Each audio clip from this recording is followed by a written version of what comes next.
নমস্কার বন্ধুরা, কেমন আছেন সবাই? তো আজকে আমি চলে এসেছি মমস কিচেনের আরেকটি নতুন রেসিপি নিয়ে। তো আজকে আমি আপনাদের সঙ্গে শেয়ার করব সুজি দিয়ে চিতই পিঠে রেসিপি। তো এটি তৈরি করার জন্য আমি প্রথমেই একটি বাটিতে 1 কাপ সুজি সামান্য পরিমাণে উষ্ণ জল দিয়ে ভিজিয়ে নেব 10 মিনিটের জন্য।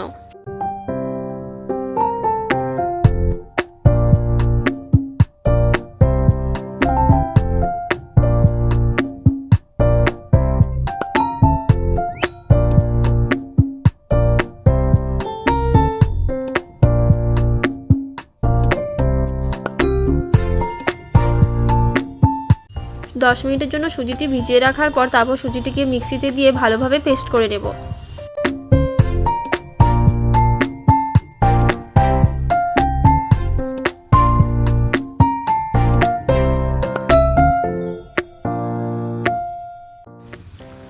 এবারে এর মধ্যে আমি সামান্য পরিমাণে নুন অ্যাড করে নেব এবং ভালোভাবে ফেটিয়ে নেব।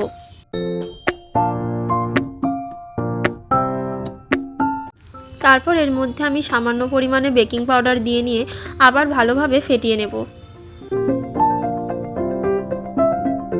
তারপর একটি বাটিতে সামান্য পরিমাণে জল এবং একদম সামান্য পরিমাণে তেল নিয়ে সেটিকে ভালোভাবে মিশিয়ে নিয়ে সেটি আমি কড়াইতে ব্রাশ করে নেব।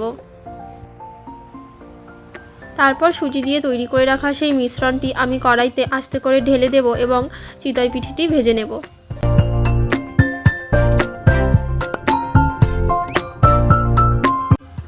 তারপর গ্যাসের ফ্লেম একেবারে লো করে দিয়ে আমি পিঠের ওপর ঢাকনা চাপা দিয়ে দেব। 5 মিনিট পর ঢাকনাটি উঠিয়ে নিতে হবে এবং আমার পিঠে এদিকে কিন্তু প্রায় তৈরি হয়ে গেছে।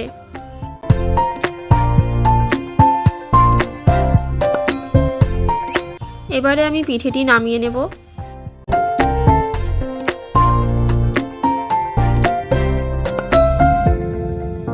পিঠেটি কিন্তু খুবই সফট এবং খেতে খুবই সুস্বাদু হয়েছে।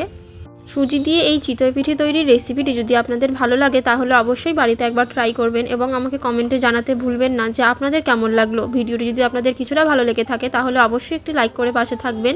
সুস্থ থাকবেন, ভালো থাকবেন। দেখা হচ্ছে আবার পরবর্তী রেসিপি নিয়ে মমস কিচেনে। আজকের মতন টাটা।